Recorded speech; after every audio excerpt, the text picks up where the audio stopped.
अस्सलामुअलैकुम everyone, this is Mohammad Junaid from Phonebar. आज की इस वीडियो में हम Vivo Y11 का गेमिंग टेस्ट करने वाले हैं। तो आज की इस वीडियो में हम इस मोबाइल पर एस्फॉल्ट 9 गेम खेलेंगे और देखेंगे कि हमें क्या परफॉर्मेंस मिलती है। तो गेम को मैंने स्टार्ट कर दिया है। बात कर लेते हैं इस मोबाइल के स्पेसिफिकेशंस की। इस मोबाइल में हमें 3GB की रैम दी गई है, 32GB इंटरनल स्टोरेज देखने को मिल जाती है। चिपसेट की बात की जाए तो इस मोबाइल में हमें स्नैपड्रैगन 439 की चिपसेट देखने को मिल जाती है। और अगर जीपीयू की बात की जाए तो इस मोबाइल में एड्रीनो 505 का जीपीयू दिया गया है। तो यहाँ पर गेम को मैंने स्टार्ट कर दिया है, गेम लोडिंग हो रही है। तो देखते हैं कि ये कितना टाइम लेती है स्टार्ट होने में। फ्रंट पर हमें 6.35 इंचज़ का IPS LCD touch screen panel देखने को मिल जाता है।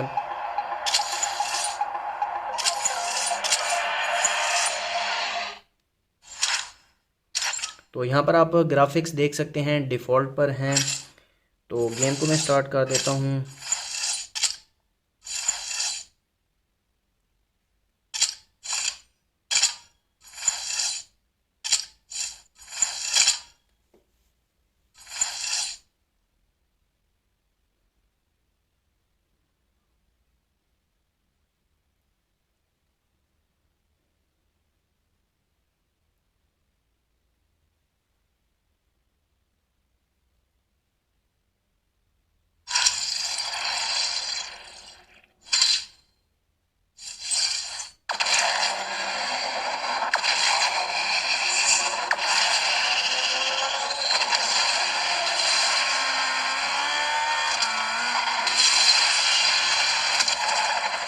तो यहाँ पर ग्राफिक्स आप देख सकते हैं, कोई इतने ख़ास ग्राफिक्स नहीं है, बस नॉर्मल से हैं।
तो आज की वीडियो में सिर्फ इतना ही। अगर आपको वीडियो अच्छी लगी हो तो वीडियो को लाइक कर दें, अपने दोस्तों के साथ शेयर कर दें। इंशाल्लाह मुलाकात होती है नेक्स्ट वीडियो में। तब तक के लिए अल्लाह हाफ़िज़।